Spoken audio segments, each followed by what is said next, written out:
Hay reunión de emergencia esta mañana en la Universidad Javeriana, en la Facultad de Medicina, con la gente del San Ignacio y con los internos y residentes después del caso de la doctora Catalina Gutiérrez Zuluaga. Catalina Gutiérrez es la médica que era residente, quiere decir, Camila. Primer año ella quería ser cirujana, es decir, ya era médico general. Residencia ya es en plan de especialización. Claro, Néstor, son ya los médicos generales que deciden en qué se van a especializar y entonces escogen si hacer cirugía, como era el sueño de la doctora Catalina Gutiérrez Zuluaga, o cualquier otra, ortopedia, oftalmología, pediatría y así la especialidad. Esa especialidad que para las otras carreras es el posgrado, es lo que va después de salir de la universidad, es en la práctica, yendo a operar, yendo a revisar la rodilla, yendo a revisar en las clínicas. Ojo que son muy pocos cupos, ¿verdad? Se presentan muchas personas, pero para cada clínica o cada universidad escoge 5, 6, 4.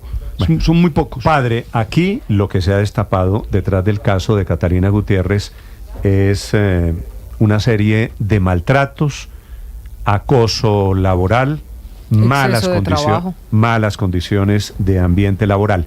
Y aparentemente eso es lo que la lleva a ella, a Catalina Gutiérrez, a tomar la decisión de quitarse la vida. Pues Néstor, esto es un tema de investigación todavía, lo decíamos más temprano, lo cierto es que es tal lo que ha despertado esta situación en todos los residentes e internos en todo el sector salud del país, que a esta hora hay una reunión entre el rector de la Universidad Javeriana, el padre Luis Fernando Múnera, con los implicados, la decanatura de la Facultad de Medicina de esa universidad, el Hospital San Ignacio, que es donde estaba la doctora Catalina Gutiérrez haciendo sus prácticas, en este caso su residencia de cirugía, y también, pues obviamente las autoridades que siguen investigando la situación. Y la muerte de Catalina, pues abre un debate sobre el tema de humillaciones o maltrato que ella no soportó.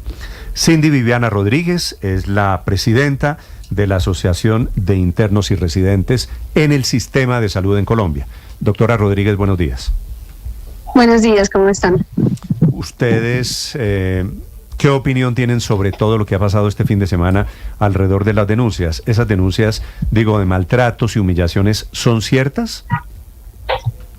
Sí, señor. Bueno, lo primero, obviamente hay una tristeza pues general por parte de los residentes a nivel nacional, así no hayan conocido a la doctora Catalina, porque pues todos somos compañeros en el sentir, en lo que son las presiones, lo que son las jornadas tan pesadas, lo que son los maltratos, y efectivamente yo siento que es el florero de Llorente que hace que se haga un llamado general pues a cambiar la situación. Sí conocemos casos, incluso hemos visto casos como residentes o con nuestros compañeros de los hospitales donde rotamos, y ahorita que estamos haciendo recepción hemos recibido algunos que son muy crueles realmente, con situaciones alarmantes, y pues el número va aumentando. Tenemos tanto de residentes activos como de médicos ya especialistas egresados que dicen que ellos pueden hablar ya sin el miedo, pues sin que les puedan tener en cuenta para sus calificaciones. Sí, me parece que lo que está pasando con el caso de Catalina es que se quitaron un poquito los miedos y están saliendo a hacer denuncias públicas. Doctora Rodríguez, cuando usted dice primero rotamos, ¿cómo es la vida de un residente? Usted, por ejemplo, ¿cuánto tiempo lleva haciendo la residencia? Ya me encuentro en mi tercer año, ya vamos 2 años y medio. ¿De cuántos años que dura la residencia? La de pediatría dura 3 años, las más largas son, por ejemplo, cirugía pediátrica o neurocirugía, que duran 5 años. Sí, y Catalina estaba haciendo la residencia en... Cirugía general. ¿Y estaba en qué año de la residencia? En primer año. Si yo digo la residencia equivale al posgrado en otras carreras, ¿es correcto? Sí, señor. La diferencia, porque también hay posgrados en medicina que no son médico-quirúrgicos, como es, por ejemplo, administración en salud, como es también de gestión hospitalaria, es que estos se basan principalmente en la práctica clínica. Entonces, cuando hablamos de rotaciones, es la asistencia a los hospitales para la atención de pacientes y con eso, pues, el desarrollo de las habilidades teórico-prácticas para el profesional. Y el maltrato, el mal ambiente laboral, el matoneo, las humillaciones, ¿vienen de quién o arrancan en qué momento? Hay múltiples factores, en algunos casos lamentablemente son los mismos docentes de las universidades, que en estos casos pues al tener un vínculo directo a la universidad sobre su tipo de contratación, sobre los concursos docentes, se espera que tomen algún tipo de cartas en el asunto. también puede generarse por parte de los médicos especialistas que están en los hospitales, por ejemplo, que no es mi docente, pero yo hago parte de mi práctica con él y no tiene ningún vínculo con la universidad, sino con el hospital en donde me encuentro haciendo la práctica. Que estos casos son un poco más difíciles porque es a través de los convenios docencia-servicio que se hacen las denuncias o que se deben hacer los seguimientos, pero el trámite quizás es un poco más largo. Y en algunos casos, pues también puede ir asociado con el personal asistencial no médico, lo que son auxiliares, terapeutas, que en algunos casos, aunque en menor medida, también se presentan. Claro, doctora Rodríguez, esto ocurre en todas las clínicas y en todas las universidades. Conseguir un cupo para ser residente ya es un problema muy serio al que se enfrentan los médicos en el país, pero ¿esto ocurre en todas las universidades? Yo creería, si no es en todas, es en la gran mayoría. Nosotros abrimos el correo de denuncias el día de ayer, en menos de 5 horas recibimos 14, en este fin de semana hemos recibido más de 20, o sea, en solo menos de 2 días. Y abarcan ciudades no solo de Bogotá, incluso nos han escrito de Pereira, nos han escrito desde Cartagena, y con la seccional Valle de ANIR estamos unificando correos y unificando información para poder tener un barrido nacional, porque sí es algo que se presenta en casi todas las instituciones, por no decir que en todas. Sí, doctora Rodríguez, ¿y por qué se presentan estas situaciones con los médicos residentes? Ustedes, ¿qué pueden analizar de lo que está ocurriendo? El caso de la doctora Gutiérrez es supremamente doloroso y destapa una serie de condiciones, pero ¿por qué está pasando esto? Realmente es algo que viene cultural. Desafortunadamente la cultura de la formación en salud, tanto en pregrado como en posgrado, es una cultura jerárquica, es una cultura muy violenta. Entonces uno escucha a alguno de los profes mayores decir: es que ustedes se quejan, nosotros tenemos 72 horas, 90 horas de turno, no íbamos 5 días a la casa, y pues realmente es algo que nunca estuvo bien. O sea, nunca estuvo bien tener 5 días seguidos de turno sin dormir, es un riesgo para uno, es un riesgo para los pacientes.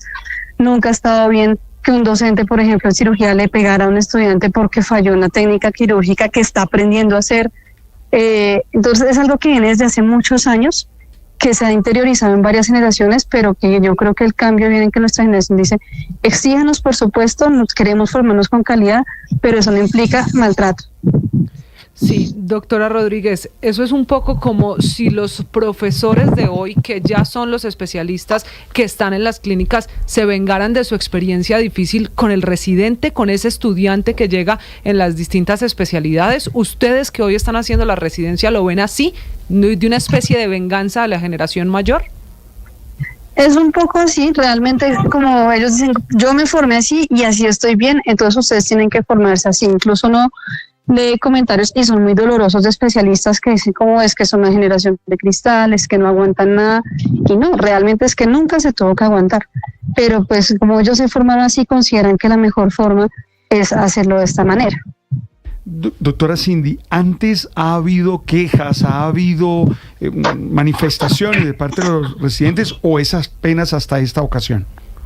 No, han habido, digamos, incluso yo puedo hablar desde mi propia residencia. Nosotros hemos presentado quejas desde que ingresamos, incluso generaciones anteriores, por situaciones de maltrato. Yo recuerdo cuando estaba en primer año, se pasó una queja porque una médica hospitalaria insultó a una compañera y la empujó. Y esta vez, pues afortunadamente, la universidad sí tomó cartas en el asunto, habló con el coordinador de la subred, quien llamó pues a esta persona en cuestión y se le puso un memorando. ¿Estamos hablando de un caso, de casos excepcionales, o estamos hablando de que es el común denominador en el tratamiento hacia los residentes en Colombia? Lamentablemente es la mayoría de los casos. Tú hablas con residentes. ¿A usted la han maltratado, la han humillado? Sí, señor, yo tengo un proceso de denuncia contra una de las subredes por un profesor que maltrató a un compañero. Yo coloqué la denuncia como testigo y él decidió que yo no podía hacer procedimientos ni hacer ninguna historia clínica en todo el mes de rotación que estuve. Y otra también en la universidad, directamente por un profesor que hizo maltrato psicológico. ¿Cómo es usted me dice que ha recibido, desde cuando se conoció la muerte de la doctora Gutiérrez, que han recibido 14 denuncias, ¿verdad? Sí, señor. ¿Cómo es la denuncia habitual en estos casos? Lo que hacen los residentes, digamos, la ruta es que informan inicialmente a sus departamentos y en algunos casos pueden hacer también a las facultades y llegar hasta... ¿Qué denuncian? Quiero decir, ¿qué les hacen? Mira, Hay una denuncia que a mí me partió el alma de leerla, decía de una chica que estaba en embarazo y que empezó su trabajo de parto en turno y que le dijeron que hasta que no acabara el turno no podía dirigirse al área de partos para atender su parto. ¿Y es cierto? Pues no, eso lo comenta ni siquiera la persona en cuestión, sino lo comenta pues un compañero de ella. También tenemos casos de personas, una residente de papá. Pero fíjese en lo que vamos, una mujer embarazada que no hace ella la denuncia, sino un compañero de ella. Eso quiere decir, me dijeron que a fulanita le pasó esto. Si a fulanita le pasó esto, la que debía presentar la denuncia es fulanita. Claro, pero ahí es el miedo, lo que te comento. Por ejemplo, cuando yo denuncié en primer año, mi compañero no lo había hecho y fui yo la que lo hizo como testigo. Y finalmente a quien le cayó el castigo por haber denunciado fue a mí. ¿Y es un miedo a qué? A las represiones que se puedan tener. O sea, el hecho de que un docente empiece todos los días a burlarse como este fue el que se quejó, o mire a ver si le digo algo porque usted como es una llorona, o poner doble trabajo, o al contrario, impedirte la realización pues de las prácticas que necesitas para ganar las habilidades como especialista. Sí, doctora Rodríguez, cuando se ponen las denuncias, al final, ¿quién trabaja y toma decisiones en el caso? ¿El hospital o la universidad? Porque los residentes están en ese limbo en el que van a trabajar, pero no tienen un contrato laboral porque están estudiando precisamente. ¿Quién debería resolver estos conflictos y estos malos tratos y humillaciones a los médicos residentes? Eso precisamente es una de las dificultades que tenemos y es como esa dualidad en nuestro tipo de contratación. Lo que estamos exigiendo en estos momentos, tanto al Ministerio de Educación como al Ministerio de Salud, establecer una ruta única para definir esto. Normalmente cuando es contra un profesor afiliado por la universidad es la que se encarga como de ese proceso. Cuando es un especialista que está mediante los convenios de docencia en servicios a través de la universidad, que deben hacer los diálogos con las instituciones de salud. Sí, doctora Rodríguez, por los casos que usted conoce y que le están llegando, quienes cometen los atropellos son profesores de los estudiantes o los médicos jefes de los estudiantes cuando están en la residencia. Ambas. Realmente hemos visto tanto de profesores como de médicos que acompañan el proceso. ¿Y usted sabe algo del tema de salud mental de los médicos hoy en día? Sí, en 2021, por ejemplo, salió un estudio, han habido muchas tesis que empiezan a ahondar el problema. Una de las más recientes es hacia 2021, donde hablaban de burnout, que es el síndrome pues, del quemado, en el cual era aproximadamente el 40% de los residentes que se encontraban con ese síndrome. Y por cohortes vemos incluso que hay hasta un 50% de residentes que pueden estar medicados por trastornos de ansiedad y depresión. ¿Qué porcentaje me dijo esa es una expresión relativamente nueva, el burnout, ¿cierto? Que básicamente quiere decir una crisis por estrés. Estar quemado, sí, cansancio mental. ¿Cierto? Me dijo usted qué porcentaje de los médicos tienen eso que se llama, que es un anglicismo, el burnout. Un 40% según un estudio de 2021 de los médicos residentes. Es un estudio 2021, pero a raíz de la pandemia, ¿no? También hay estudios de antes donde el porcentaje no es tan distante, donde en 2019 hecho por un residente de psiquiatría de la Universidad Nacional que era un 33% aproximadamente. Sí aumenta posterior a la pandemia, global, pero sí. Sí, es una estadística global, sin embargo, y a raíz precisamente del COVID-19 que quemó y que sobrecargó a todos los médicos en todo el mundo. Pero quiero preguntarle si ahora particularmente usted siente alguna influencia en ese mayor estrés que se refleja en los malos tratos y humillaciones a raíz de toda, digamos, la reforma que se piensa hacerle al sector salud. Bueno, parte de las dificultades que nosotros tenemos como residentes también es que tenemos que solventar mucha de la carga asistencial. Entonces hay hospitales que casi que funcionan con los residentes como mano de obra gratuita para el hospital, porque nosotros el pago no lo hace el Ministerio de Salud. Entonces, una de las situaciones que podrían mejorar es el hecho que se contrate más personal de asistencial y que nuestro papel sea más académico y no asistencial. Yo te lo expongo así. Una consulta de urgencias asistencial, digamos, demora más o menos 20 minutos, porque tú defines qué es lo que tiene el paciente, le solicitas esos exámenes y ya. Una consulta académica te puede demorar entre 40 a 45 minutos porque tú estás con tus estudiantes de pregrado, con tus estudiantes de último año de medicina, donde les estás explicando los hallazgos del paciente, donde le estás haciendo preguntas académicas, porque nosotros también tenemos como un papel de formación con estudiantes de pregrado. Entonces, si los coordinadores de urgencias pretenden que los ritmos de urgencia se logren a partir de las consultas académicas, no va a pasar. Entonces, lo ideal es que se resuelva la falencia de profesionales para atender lo asistencial y nuestro trabajo sea de acompañamiento, pero sea enfocado más en la parte educativa. Sí. Doctora Rodríguez, ¿cuánto tiempo me dice usted que es el tiempo para una consulta? Pues lo ideal es mínimo por ley 20 minutos, pero igual depende, porque si tú, por ejemplo, tienes un paciente de alto riesgo, como es un neonato, como es un paciente oncológico, como es un paciente cardiópata, un post-trasplantado, pues 20 minutos no va a durar atendiendo. ¿Qué pasa con un médico que se pasa de esos 20 minutos, que excede los 20 minutos? Bueno, esto ya es más asociado al sistema de salud general, pero hay lugares incluso donde les hacen llamados de atención y donde pueden hacerles persecución laboral por pasarse del tiempo. Y los persiguen por pasarse 5 minutos o 10 ¿Sabe, minutos? Néstor, que no solo es Sí, una señor. persecución, es que les ponen a pagar el tiempo? Hay ya casos conocidos, exactamente como lo está describiendo la doctora Rodríguez, en el que le dan a usted como médico el listado de los 6 pacientes del día, le voy a poner un ejemplo, y le dicen que tiene 20 o 12 o 14 minutos para atender los pacientes. Si usted se pasa en esa agenda, al final de su turno, tiene que pagar ese tiempo. Se tiene que quedar. Si se pasó media hora más se queda. Bueno, esta sí sería la más absurda, suena a la más absurda. Suena muy difícil de creer, pero está pasando hoy en el sistema de salud. Mercantilizaciones por cuenta del sistema de salud. Pero Néstor, yo quiero seguir insistiendo y preguntando por la causa. Doctora Cindy, ¿cuál cree usted que es la causa que esto se haya vuelto una cultura, una manera de educar? ¿Cuál es la razón que exponen, que dicen? Yo creo que nosotros hemos de un tiempo para acá, y esa es la diferencia, y para mí es una luz de esperanza, y es que las nuevas generaciones nos estamos formando de una manera más humanista.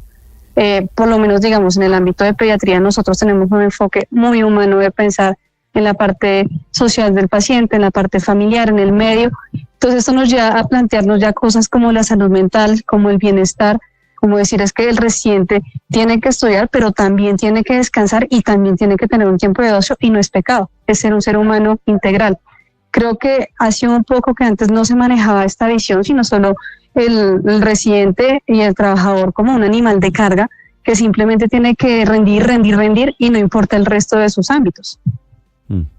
Es la doctora Cindy Viviana Rodríguez, la presidenta de la Asociación de Internos y Residentes de los Médicos todavía en formación en Colombia.